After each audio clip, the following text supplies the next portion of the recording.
Welcome everyone. My name is Tyrell Momberg and I'm the Principal Technical Advisor with ISC, and I'll be moderating today's session on materials lifecycle impacts using alternate LCA techniques, which is sponsored by eTool.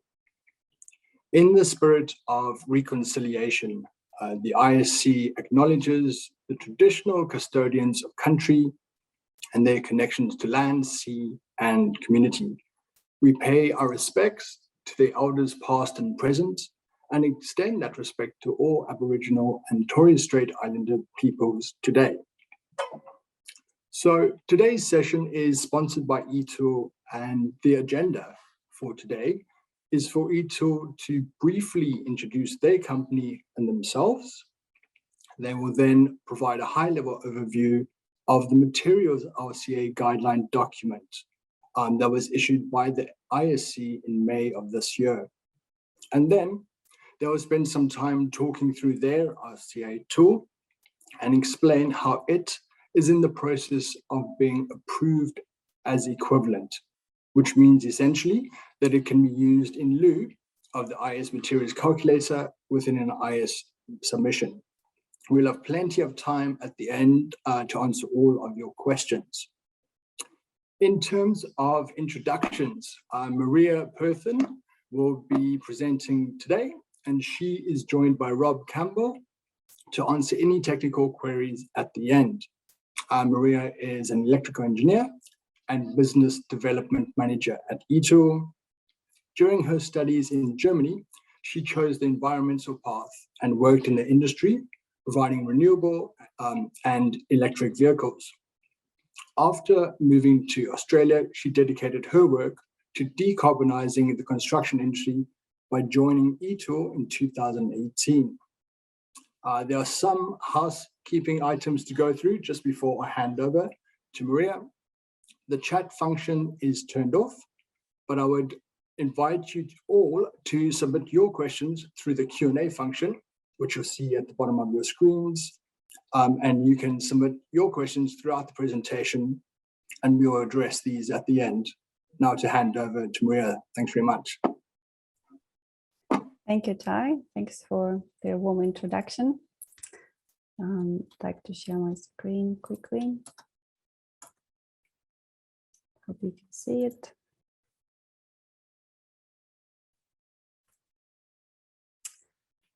Yeah, it's interesting that today is actually the day where I moved to Australia 6 years ago. It was the first time I came as a tourist, and now living here and working at eTool. It's been a very, very exciting journey. So thanks everyone for joining this webinar. I would like to quickly go through the agenda. So in the beginning, I'll give you a quick introduction about eTool.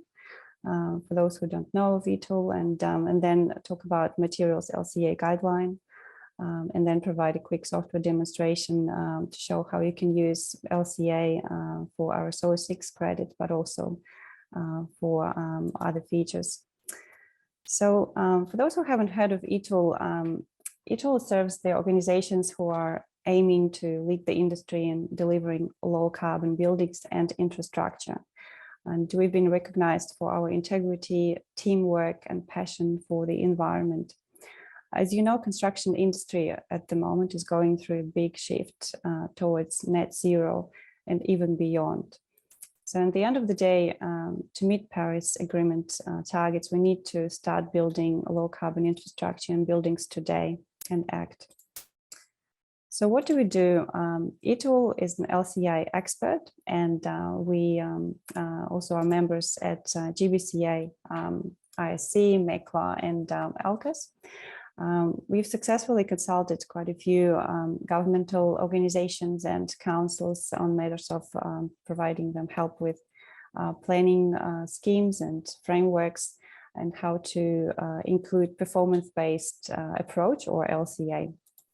eTool is also a software provider, So we created a software eToolLCD in-house, and it's been developed since 10 years already. Many Australian and overseas company already use eTool in-house for infrastructure such as CPB, Jacobs, ACOM, and so on.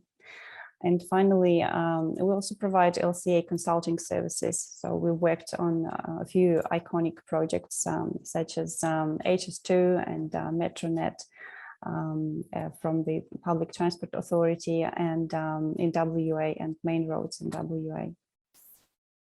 So now I'd like to give you a quick overview to the Materials LCA Guideline and what any LCA software provider needs to do to align with ISC Materials Calculator. So how it's all started, it's been about a year ago that we started to look at this, and as you know, for materials credit at ISC rating, you can use an alternative pathway, but it wasn't clearly defined. So we reached out to IS Council and wanted to provide some, some assistance.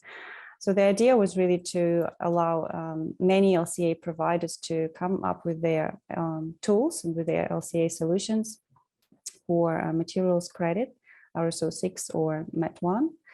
And then, so we worked from the inception of these guidelines and helped to create the first draft. It then went through multiple reviews and received a bit of feedback from the industry and from the LCA experts, from the community. At the same time, so we wanted to make sure that the results are robust and comparable between the IS Materials Calculator and the LCA software providers. But also we wanted to make sure that the LCA is not being limited in its scope, because it also needs to be aligned with the international LCA standards and procedures that actually require us to include certain scope into the assessment. So it's a bit of a fine balance, but it's important to go through it so that we can help to design low carbon infrastructure projects, but also can extract the information in a desired form. So the guideline says that every LCA technique needs to be approved first.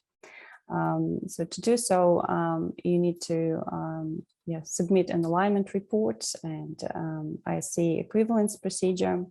Then it goes through a review and approval process, and you get an approval for 12 months that you will need to resubmit again after. The guideline addresses multiple topics. One of them it's a guideline for LCA tool providers, basically telling them how they need to demonstrate alignment with the IS Materials Calculator and the data running in the background. Secondly, it's a manual for LCA practitioners and showing them how they need to perform their LCA studies. And thirdly, it's also a guideline for the verifiers. And that was an important step because we wanted to make sure that it doesn't create additional work for IS verifiers, rather takes this work away from them. And so it was an important step to also provide third-party review for LCA studies so that they can make sure that it's aligned, and they just need to look at the summary of the information that is being verified by someone else. So I'll quickly jump to the actual document. So you probably have seen it. It's been published in May, and it gives you an overview. And this is where it speaks about the approval process and the technique. So the alignment report needs to include certain components and certain level of alignment. So first of all, it's asset level. So you need to demonstrate that the results on asset level are comparable to IS Materials Calculator, and you need to demonstrate it on 3 infrastructure projects and show that they are within plus minus 10% difference. The next level is materials level. So for all materials that are in the software tool or in the LCA tool, they need to be aligned with the IS Materials Calculator values, and so also need to demonstrate plus minus 10% variation. Then confirmation that data that is being used similar to the background data of the IS Materials calculator, which is actually the case with eTool, because we also use Australasian LCI, shadow database, EcoInvent, and EPDs data. And then another part of the alignment procedure is also to provide equivalence procedure, where you demonstrate or basically give some guidelines to the LCA practitioners and verifiers on how to use your tool for RSO-6 reporting. Then the document goes into actual guidelines of for LCA practitioners and for verifiers. I'm going to use my presentation for this to talk about it a bit later.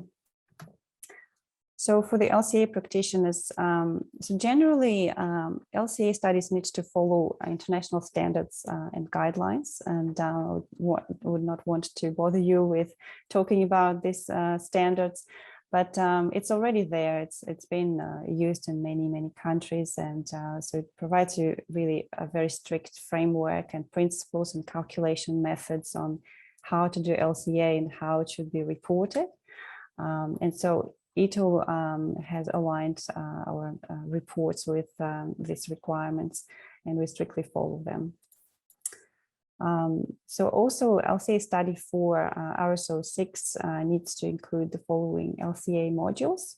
These are modules A1 to A5, as well as B2 to B5.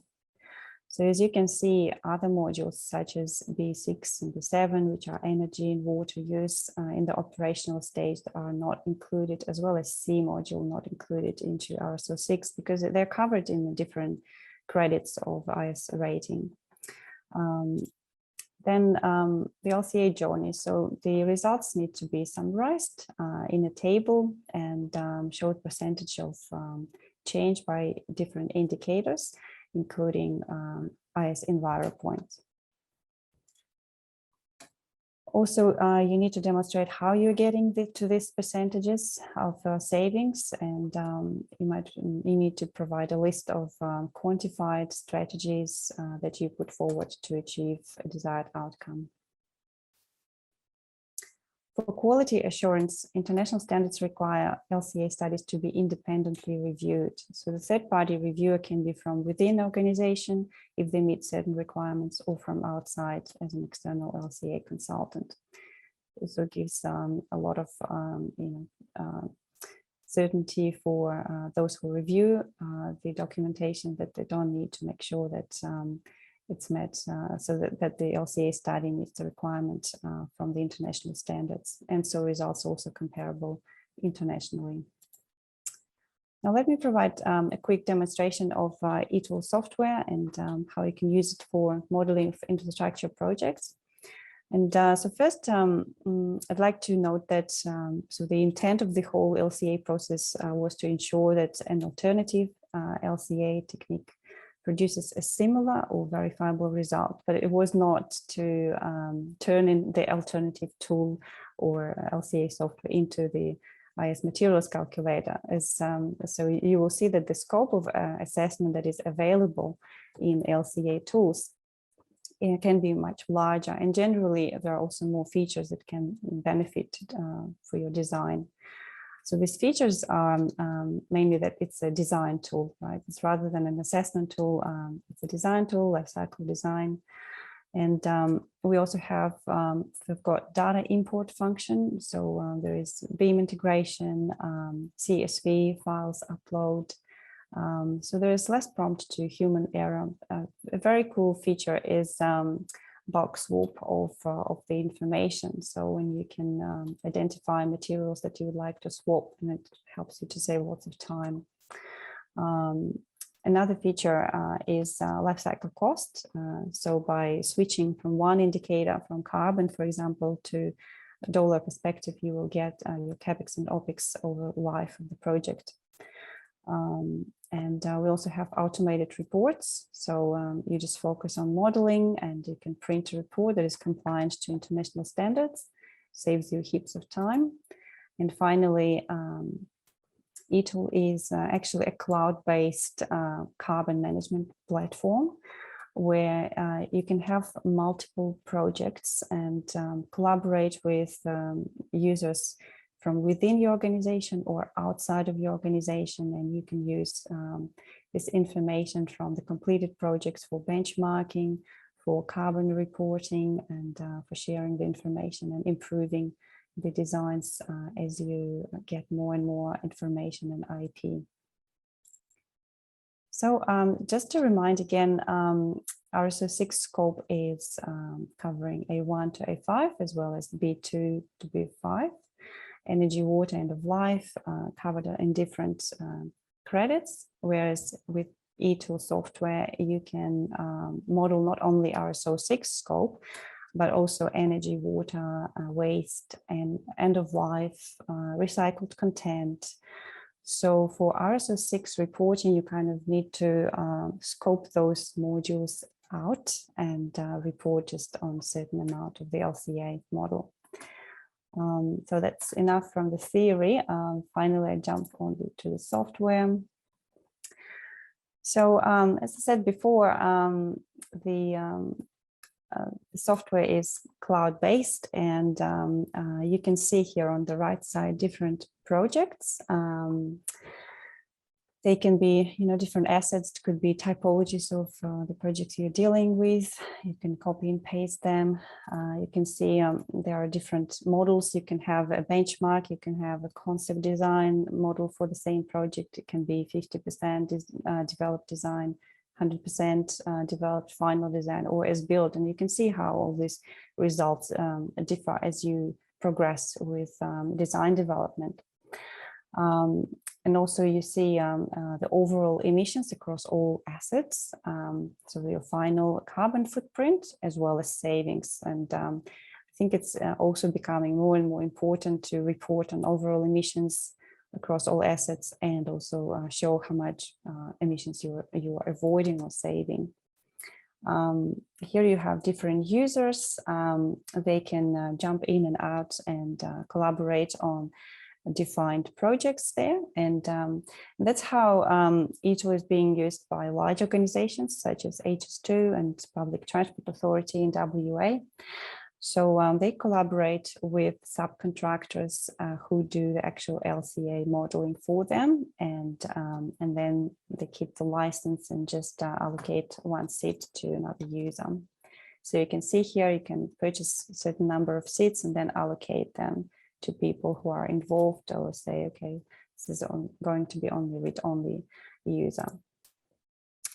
Now I'd like to go into an example project.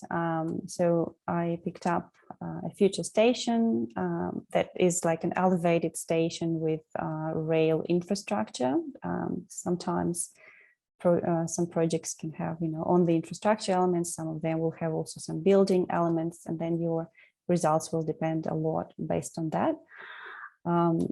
So in this project, we have three models. One is benchmark, so actually what you will be comparing against. Let's call it gray infrastructure, right? And then a low carbon design, which is your zero carbon option, or the maybe a bit futuristic option that you would like to discuss with your clients early on and suggest some improvements. And then final design after the workshop, you may want to see what considerations, what design options were approved, and then you get your final result. So when you create a project, it's important that you select the right data set. In eTool, we have different data sets to address impacts from different regions, but also different time zones. And we update our data set almost every year as the better and better data becomes available, and work with Australasian LCI. So for the purpose of ISCA alignment, we also have done quite intense work to align our data with IS Materials calculator. So it's important that you pick the right data set. The latest available will be more aligned with IS Materials calculator. You choose the allocation for your project, give a little description, and here you've got already some results for the benchmark or for the business as usual case. So you see this project And overall emissions over the whole time in life, let's say 100 or 120 years, is about 75,000 of CO2, out of which, about half comes from energy consumption. Then we've got some materials that are used there, transport emissions, construction related emissions, recurring emissions, water, end of life. And we also have some product reuse, which is quite interesting. You see it as a negative impact. It shows that there are some materials that were taken from previous projects and could be reused. So you are reducing the number of emissions by this amount. You've got indicators on the right side, global warming potential, probably, everyone is talking about this right now, but also there are other impact categories. And you can choose also the lengths of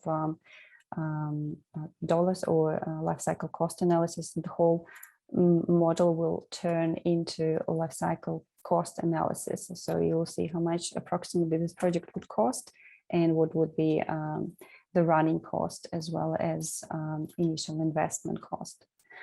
But let's focus on carbon first.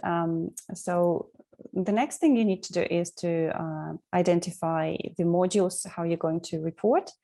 So for LCA, international standards require you to report on all these modules. That's why default you will find they're all switched on. But for the purpose of RSO-6, you will simply need to switch those modules off and produce a report, right? So it's quite simple, and then you narrowed your scope for reporting for RSO-6. This is quite common, depending on the different rating schemes that require you to report just on certain scope. So you see it became 40 and doesn't include energy, water, end of life, and so on. So next one, I'd like to go into indicators. You need to, again, report on different indicators such as global warming potential, acidification, but we've got also many other indicators you may be interested in for design. Could be net fresh water use, could be use of renewable power, waste, it could be financial indicators, land use, toxicity. So for the purpose of ISCA reporting, IS reporting, we'll need to switch those on and save. And so in your later report, you will find these indicators in the report. Site attributes is quite interesting and maybe less important for the purpose of RSO-6 because it doesn't cover energy. But I'm just going to show you how important it is to use the right data and depending on the state. So you can see that energy for a Victorian grid contributes to almost half of overall carbon emissions. By switching, let's say, to Tasmanian grid, and if you would just like to compare and say, okay, this project will be built in Tasmania, absolutely the same project, emissions are so much lower, so it dropped significantly just based on the fact that Tasmanian grid is less carbon intense. So now I just go back to Victoria.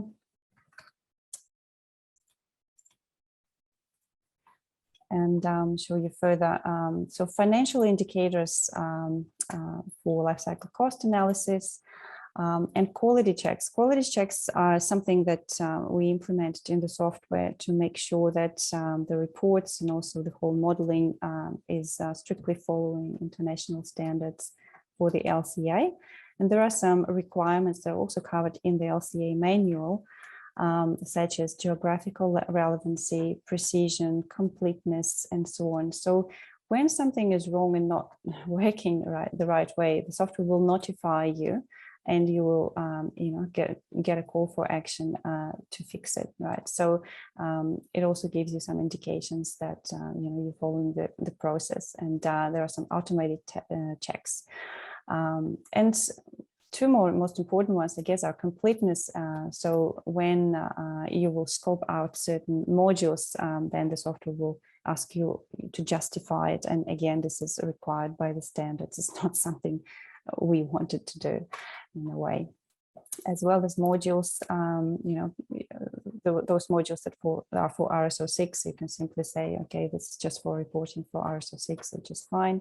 But you can also have two reports, one to report on overall LCA full of life emissions, and another one could be just to report on RSO-6 credit. And just a simple example, I can give you a pavement, let's say it's a highway road. If you include just the materials that form part of the pavement, that's one scope. Would you then, be interested to include also a recurring impacts like maintenance, end of life when you need to demolish the same road? Would you then include lighting? Because again, lighting, would contribute to the operation of this road, and usually there are no roads that are built without lighting. So it's becomes important to really include as many components as possible into your assessment, just to give a bit more realistic picture. Now I'd like to dig into this benchmark model and show you what it consists of. So we operate with components. They represent larger parts of the project. It could be whole buildings. It could be a bridge. It could be earthworks. It could be a railway infrastructure, tunnels. It can be even design team and labor costs that are required to design the whole project. So they're quite small here. But you can also include that lighting, water consumption. So really everything is in there to form the part of the project. And then you can look at the low carbon design and see, okay, so the previous model emissions are 75,000 of tons. Low carbon design are only 11 or almost 12,000 of tons. How do you get there? Like, how do you achieve this? And there is a really nice feature in the software called recommendations or scenarios in the newest version of software. This one was modeled before we implemented it, but basically it quantifies the strategies that you would like to put forward to achieve the percentage carbon reduction. For example, you're thinking to replace concrete by different material, and you would like to know exactly how much carbon it's saving. You can see it here.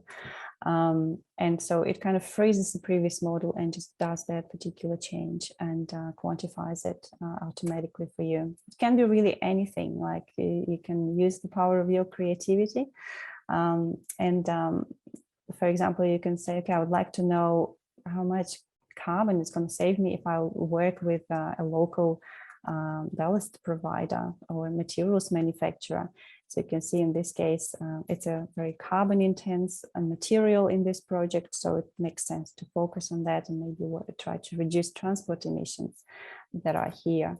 But in overall, as you can see, so when you look at benchmark, overall transport emissions are just a fraction of total emissions. So it's always important to keep this in perspective and to know what you should be focusing on, as well as recurring emissions or maintenance replacements over 100 years of operation of the facility are going to be very significant too. Smart street lighting and so on. So it could be even a solar or wind PV park that supplies power to your facility, or if you share that again across different facilities, you can also model that. So it becomes really quite powerful, the amount of components you can add on to this. The next feature I'd like to show is also analysis tab. So analysis tab is really helpful for running hotspots analysis or hot areas. So you look through the project, on the project through the prism of life cycle assessment modules. And here are your overall emissions.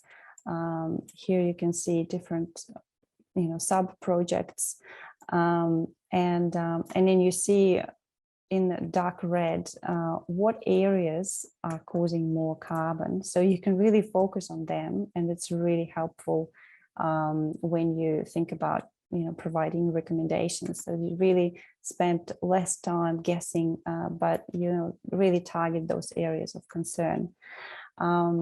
And because it also includes everything, including modules D and C, which is end of life, and I think especially in Victoria context, and also in New South Wales, as far as I know, the idea of construction waste and materials recycling and becomes really, really important.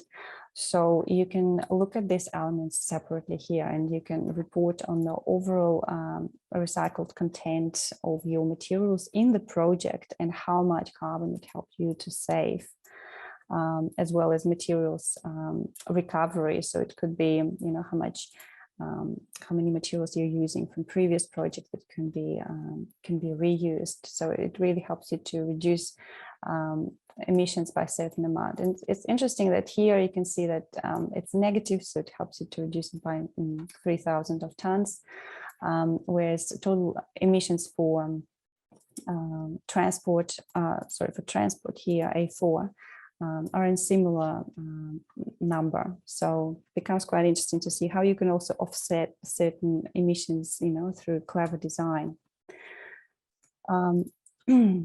When you dig into materials, you can also run sensitivity analysis. So basically, you say, okay, dear software, please pull out all top 20 materials for me that are the most carbon intense.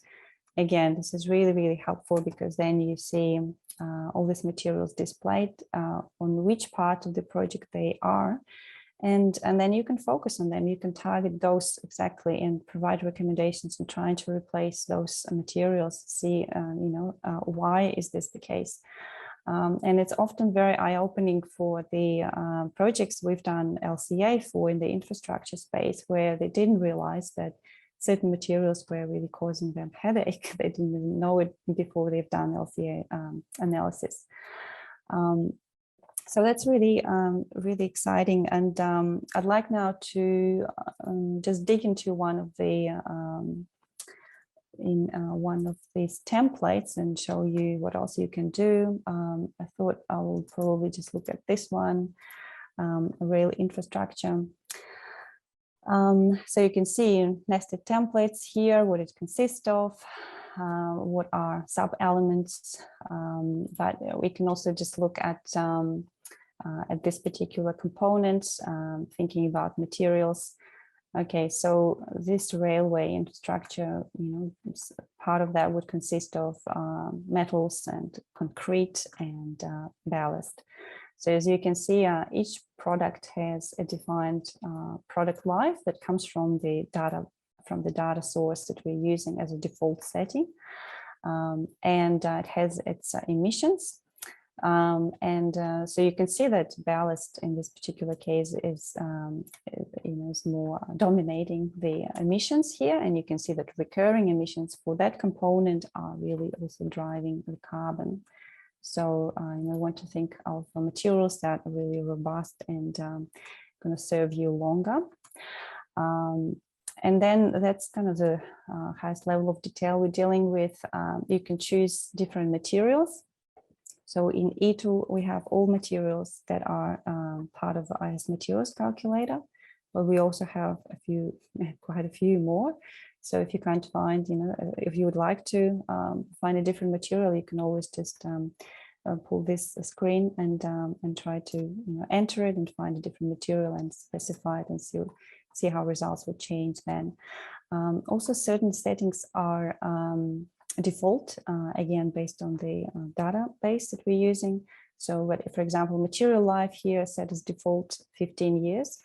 Based on the experience, and if you know that the material life would be 10 years, then you can also change that. Also, it says that this material has 80% closed loop recycling. So for every material that have that component in there, it will then be displayed separately in module D2. And you can always report on these things separately and for the whole project, which is really quite exciting. You can also set maintenance and repair intervals or use a default setting. Transport is also default. So if you don't know, right, what your transport emissions are, don't worry, because the default information there. But if you definitely know that one of your materials suppliers, comes from a very local source, you can also just change it to manual distances and add, see your truck and then add manually the distances, and that's really cool. But again, before you change anything, think about the hotspot analysis and a sensitivity analysis, like how much carbon it would really help you to save if you focus on this little area, especially for material that maybe is not so dominating your emissions. So it's probably sometimes not worth spending time there and just work with larger components and larger blocks. And that's what we try to do when we do the modeling. Yes, another interesting thing I wanted to show you is library. That really where you can have lots of fun and pull out components that are prefabricated for you, and you don't need to create a model from scratch.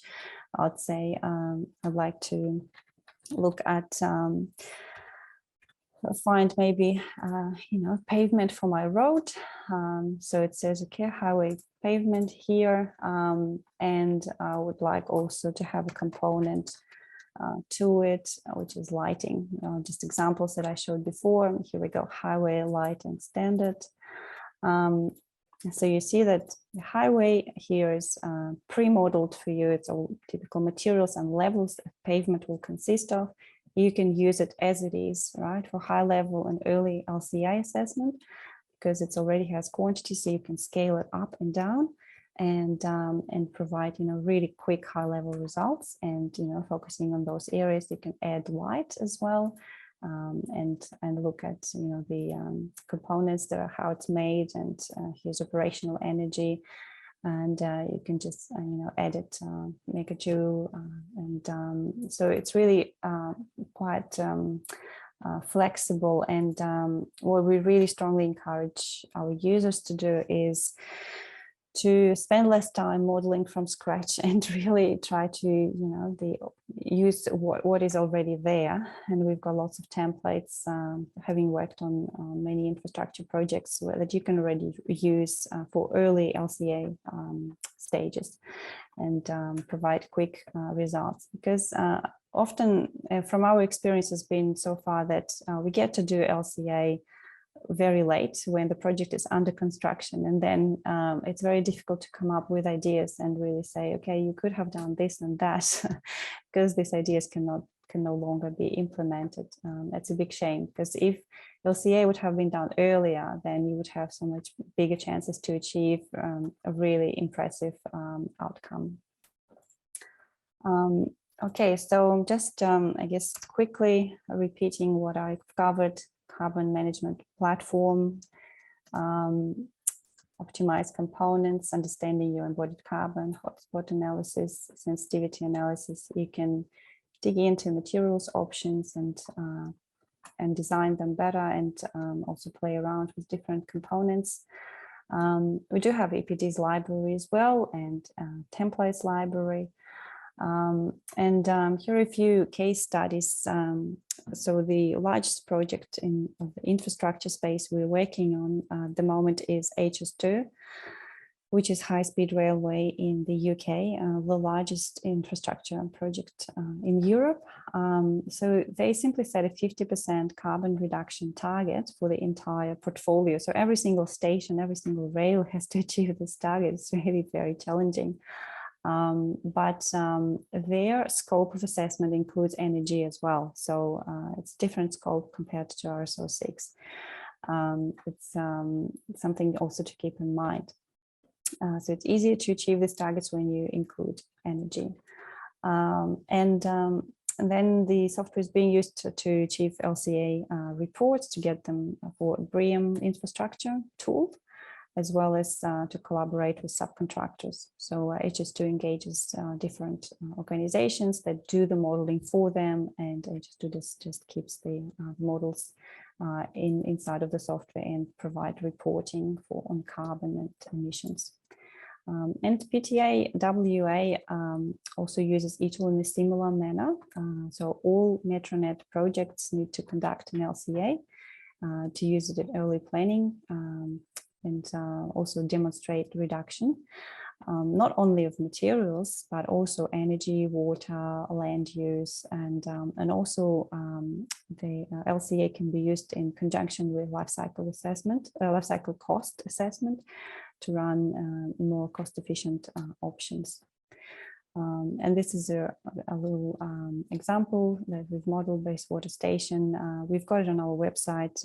I'll encourage you to have a look and just see how the modeling was done and what were the findings. Okay, thank you so much for your attention. I hope you enjoyed it.